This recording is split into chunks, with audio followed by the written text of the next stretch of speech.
So Bill, you used to be a Q-stock driver. So tell us what they were like to drive. Well, the train itself was, as you can see, it's oldie, worldy shape. We used to call them horse boxes because they used to literally look like a horse box. And when you're in the driving position, and especially with the guard, they were horse boxes. You had a barrier and you used to look over the barrier just like a horse. But to drive the things was really top form. They were a train which grew on you. They would do everything you asked of them. If you want to stop on sixpence, if you like, they would stop on sixpence. They were that accurate. In the winter time, they were cold, damp, drafty. The heater was inadequate. In the summertime, it was the opposite way round. They were bakehouses. You could grow plants in here quite easily. I brought my key along. I'll just show you. To move the train, all you had to do is push the handle down, push the key forward. If you push it into the other way, you'd go backwards. Push the key forward and then operate the controller. Now the controller had to be, that's fully open now, but I'll bring it back to the series. You had to hold the handle down at all times. If you let go of the handle, or if you collapsed or anything like that, the brake would automatically go on. But that applies to modern trains as well. So there's no new technology there. The brake handle, you had an electro-pneumatic brake followed by a Westinghouse brake. The Westinghouse brake I used to like using. A lot of people used to be shy of them, and I have actually driven the train from one end of the line, Upminster to Richmond, using the Westinghouse brake. And the only place I didn't use it was going into Richmond Station, which is a dead end, and then my nerves sort of bottled out. But having said that, it's a straightforward train. So what's your particular memory of them?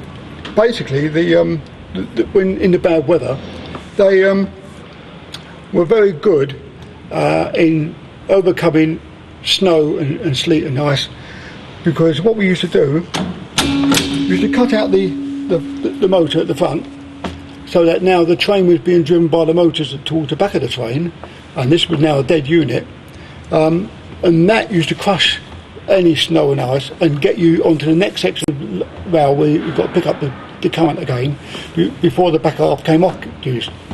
It don't always work, obviously. It's all according to how bad the weather is, but 9 times out of 10 it used to work.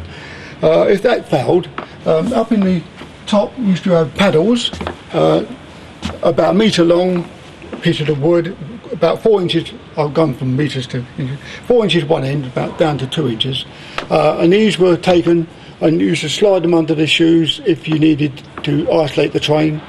Underneath the train here you've got just above the shoe section you have a ribbon fuse, which we as drivers had to change if they blew. Little interesting thing is in the driver's hat, the driver's cap was soft, feltish sort of material, with a larger brim than any other member of staff. The driver's cap was different. The reason for the extra brim, obviously, to keep the sun out of your eyes, but the softness of the hat was deliberate, so that when you had to change fuses, you could use the hat to put your hand around the fuse and pull it out. So if you're getting a shock, if you touch anything you shouldn't be touching.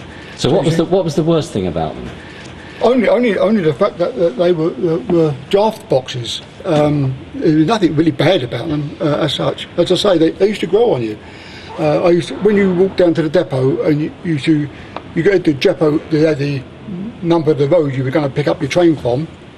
You didn't always know what train you're going to get till you got down there, and you say, it's on whatever road it is, Q-stock. Lovely. You used to do that little clench of the fist and be, a little smile come on your face.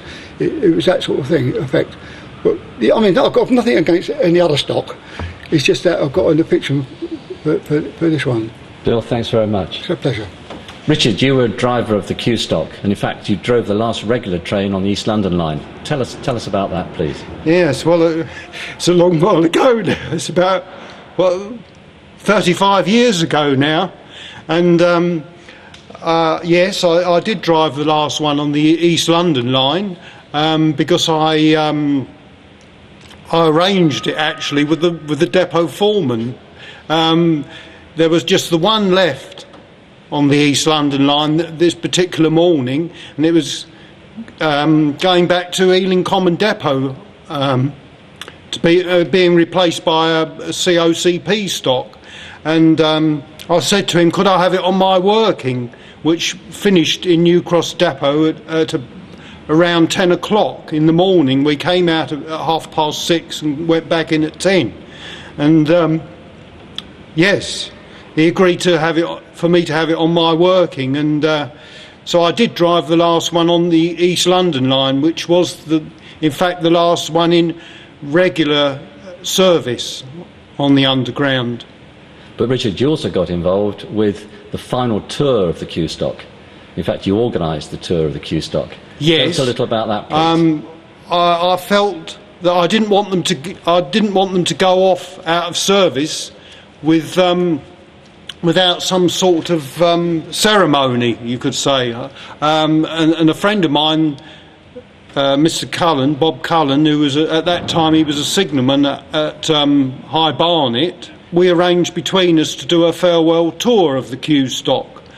The Railway Correspondence and Travel Society also asked Graham Bruce, he was the chief man, whatever his title was, in those days, and he agreed for Bob and I to have the very last one. So therefore, the following Friday, after I'd driven the last one on the East London line, I had it out on the District line, and I arranged a particular working to have it on. It was set 100, so that a most interesting working that covered most of the District line, and also a working that didn't finish too late in the evening so that youngsters and people that had come a long distance could do the whole journey. You know, to say they'd ridden the very last one in passenger service. And it was several months prior to running this one on the District line that the last one had really disappeared from the tracks of the District line. So why do you want to see them restored to running order? I just like them, really. They're so much different from any of the stock after the Q stock. The clerestory roof being one of the main features, although older railway stock, including ordinary railways, they did have that feature, but probably there was none ever made after the Q stock with this clerestory roof. I think that's one of the things I like the best. And there we are. There's the brochure that Bob Cullen and myself produced, which we included in the price of the farewell tour. We handed out to all the people that were on us for the ceremonial trip. And we went all over the Underground, including the Met Main, and we went down to Hounslow West, which was the terminus then of the Piccadilly line. There was no Heathrow in those days. This one here, I arranged this actually to get the 3 types of Q stock in a line. It was off peak, and there were 2 in there, and we had to change one over, which was quite rare in those days because they were very reliable. And I said to the inspector down there, could you put the one that I've brought in, I'm bringing in, could you put it on such and such a road? And he agreed. So I managed to get the line-up of the Q38, Q27 and the Q23.